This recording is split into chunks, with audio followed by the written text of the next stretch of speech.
For the first time since the post-pandemic recovery, three of America's core economic signals, jobs, factories, and wage momentum, are now pointing in the same direction, down. Economies rarely break loudly. They break quietly, through numbers most people glance at and then dismiss. But this month's readings are not the kind you dismiss. They align too neatly, they shift too abruptly, and they reveal a pattern that has been building beneath the surface for years. What we are seeing today is not an isolated slowdown.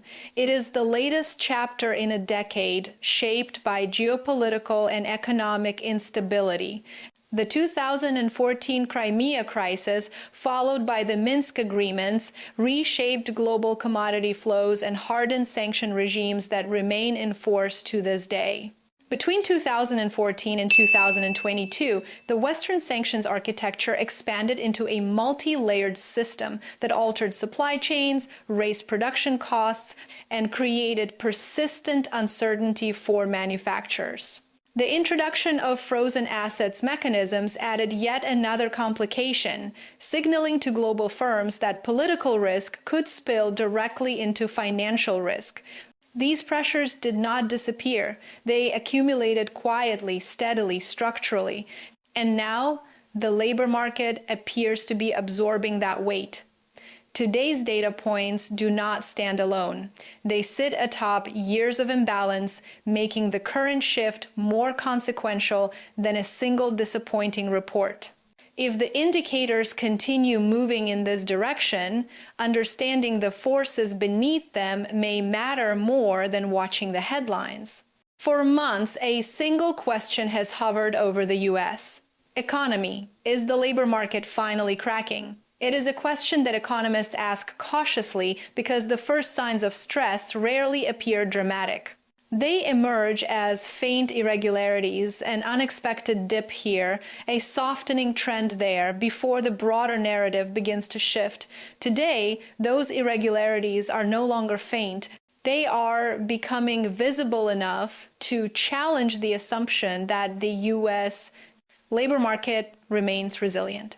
Historically, labor softening tends to surface 6 to 9 months before the rest of the economy catches up, which makes every deviation worth paying attention to.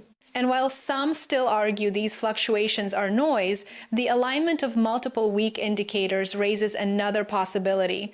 Are we witnessing a temporary slowdown or the early contours of a structural break?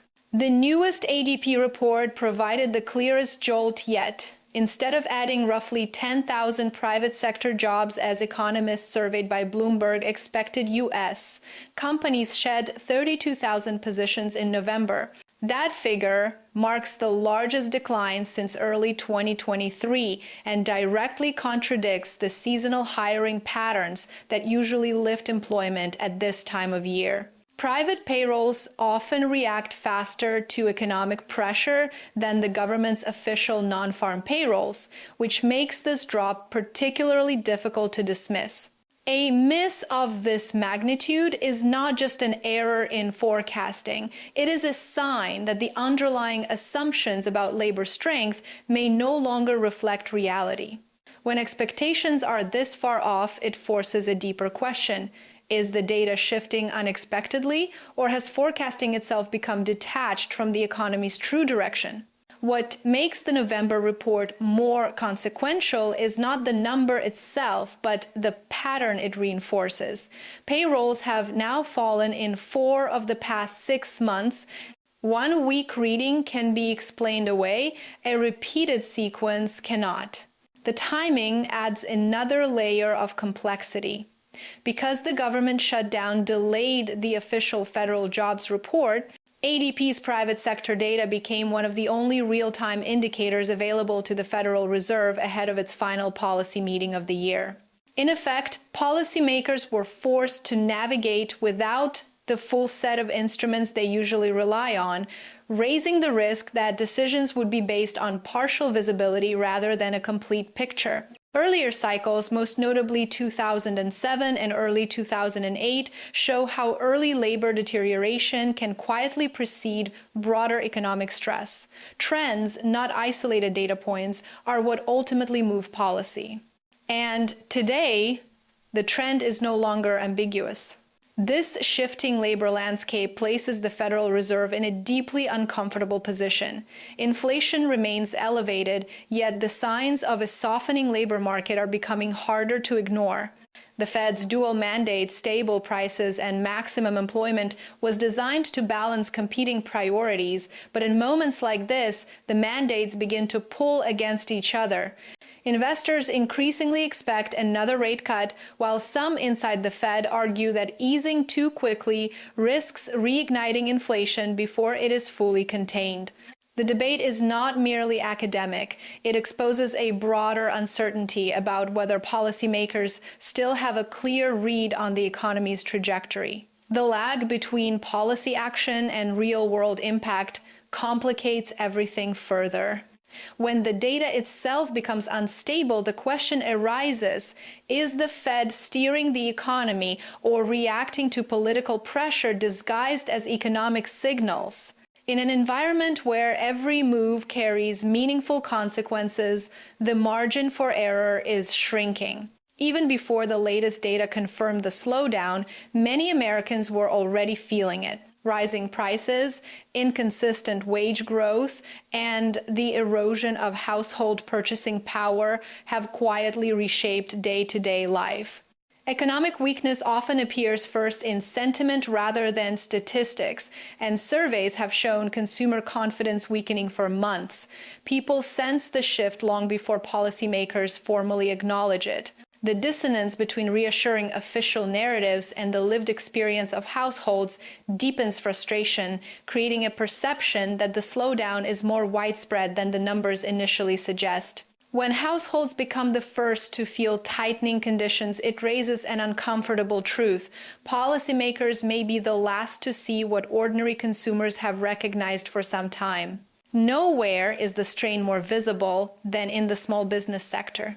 Companies with fewer than 50 employees eliminated an extraordinary 120,000 jobs in November, the steepest drop since May 2020, when the pandemic brought much of the economy to a standstill. Unlike large corporations, which often have the resources to absorb higher borrowing costs and temporary fluctuations in demand, small businesses tend to operate with thinner margins and far less room for error. Their sensitivity to rising interest rates makes them early casualties of restrictive monetary policy. Large firms, meanwhile, continue modest hiring, creating a bifurcated labor market where the backbone of local economies weakens even as headline figures appear stable. Small businesses account for more than 40% of U.S. employment. When they falter, the ripple effects are neither slow nor contained.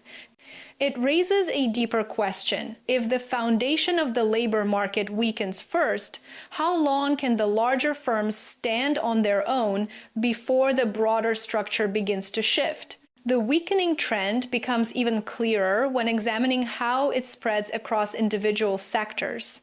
Professional and business services, typically among the more stable pillars of white-collar employment, saw some of the sharpest losses. The information sector, which had already been under pressure from cost-cutting and post-pandemic recalibration, continued to contract. Manufacturing, which should theoretically benefit from reshoring narratives and industrial policy support, also moved deeper into decline. Only education and healthcare managed to add jobs, yet their gains were marginal and insufficient to offset the broader softness across the economy. Industry-level deterioration rarely remains isolated. Once companies begin trimming staff in areas tied to strategy, technology, and production, it suggests they expect weaker demand ahead. Sectoral weakness is not a footnote in the data. It is often an early signal that the slowdown is no longer contained to any single corner of the economy. Another shift adding pressure to the narrative is the clear cooling in wage growth. Workers who changed jobs saw average increases fall to 6.3%, the smallest gain since early 2021. Those who stayed in their roles experienced even milder growth at just 4.4%. During periods of labor shortage, employers compete aggressively for talent, pushing these numbers higher. That dynamic is fading. Slowing wages may help temper inflation, but they also reveal that employers no longer feel compelled to bid for workers, a subtle but important indicator of declining confidence. Wage deceleration is closely watched by the Federal Reserve because it tends to confirm whether economic momentum is building or dissipating. And while moderating pay may offer policymakers some relief on the inflation front, it raises another question: how resilient can households remain when their earnings lose pace while essential costs continue to climb? Predictably, the political response came quickly. Commerce Secretary Howard Lutnick dismissed the notion that tariffs played any meaningful role in the weakening labor numbers, pointing instead to the government shutdown and immigration enforcement as the primary disruptions. But this explanation sits uneasily alongside the empirical data. The sectors most affected do not align neatly with the narrative he presented, and the insistence on redirecting blame highlights the widening gap between political messaging and economic reality. Shutdown-related losses may well have contributed, and stricter immigration policies can indeed constrain labor supply, but neither fully accounts for the depth or pattern of the decline. The attempt to frame the downturn as a temporary, politically convenient anomaly raises a deeper and more uncomfortable question. When official interpretations diverge so sharply from measurable outcomes, which version of the story should the public trust? And what does that divergence reveal about the stability of policy itself? The manufacturing numbers offered no comfort. The latest PMI reading fell to 48.2, marking the 9th consecutive month in contraction territory. Even in a volatile economic cycle, such persistence is unusual. What made this report especially striking was the blunt assessment from ISM Chair Susan Spence, who attributed much of the ongoing weakness directly to tariffs. Her statement stood in sharp contrast to the administration's messaging and aligned far more closely with the experiences manufacturers have consistently reported throughout the year. Higher input costs, disrupted supply chains, and uncertainty over future duty levels have weighed heavily on planning, hiring, and investment decisions. Prolonged contraction rarely remains a technical indicator. It often reflects deeper shifts in a country's productive capacity.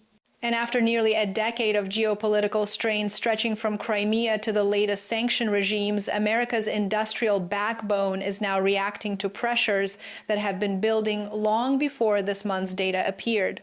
Behind the contraction lies a more structural story. Manufacturers have spent years adjusting to a world where geopolitical risk increasingly shapes economic outcomes.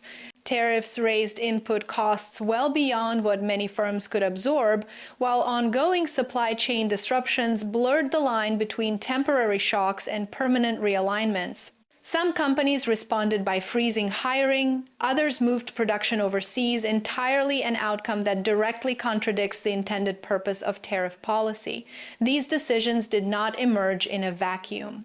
The sanctions architecture built between 2014 and 2022, along with the rise of frozen asset mechanisms, signaled to global companies that capital and supply routes could be redirected or interrupted by politics at any moment. That signal was heard clearly across the global South. BRICS nations, watching Western governments weaponize financial infrastructure, have grown increasingly cautious about keeping reserves or industrial custody within the dollar and euro-dominated system. The consequences may not be immediate, but they are significant. A gradual erosion of trust in Western economic stability, and when trust falters, investment follows. Which leads to a question that policymakers have not fully confronted. If tariffs were designed to revive domestic manufacturing, why are companies accelerating their exit instead? All of this arrives just as the Federal Reserve prepares for one of its most delicate policy meetings of the year. With the official jobs report delayed by the government shutdown, the Fed must make a decision with incomplete visibility, relying on indicators that themselves are undergoing rapid change. Slowing job growth, cooling wages, and persistent manufacturing contraction are converging with political noise about tariffs, immigration, and shutdown-related disruptions. The risk is not simply that the Fed chooses the wrong path, it is that it must choose under conditions where the feedback loop is distorted. When policymakers act without the full data set, they expose the entire system to the possibility of a policy misstep, one that could either deepen the slowdown or unintentionally reignite inflation. It raises an uncomfortable question for any central bank. How does an institution maintain credibility when forced to navigate in partial darkness? Taken together, the data points to a U.S. economy entering a more fragile phase, and job losses concentrated among small businesses, wage growth losing momentum, and a manufacturing sector trapped in contraction form a picture that is no longer easily explained as a temporary fluctuation. Instead, they reveal how a decade of geopolitical tension, shifting supply chains, and uneven policy choices has accumulated into structural pressure.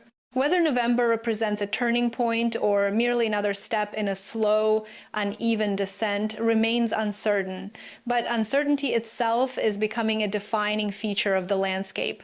The question now is not simply whether the economy is weakening, but whether the institutions meant to respond to these pressures still possess the clarity and cohesion needed to stabilize it. The signals emerging today carry an unmistakable warning. A labor market once considered resilient is now showing signs of strain. Manufacturing, long seen as a potential engine for renewed domestic strength, continues to pull back. Small businesses, the foundation of many local economies, are weakening at a pace not witnessed since the early months of the pandemic. The vulnerabilities are no longer isolated, they are converging. What makes this moment particularly delicate is how much remains unresolved. The Fed must make critical decisions without the benefit of complete data. Tariff policies intended to protect American industry appear to be accelerating offshoring instead. And the shifting global landscape, shaped by sanctions, frozen asset mechanisms, and rising skepticism from the global south, is altering how capital moves and where production occurs. We are entering a chapter defined less by clarity and more by contours, shadows of pressures that have yet to fully materialize. As always, the future will be shaped not only by the numbers we see today, but by the choices made in response to them. And in a landscape this fragile, the next chapter may matter even more than the one we are witnessing now.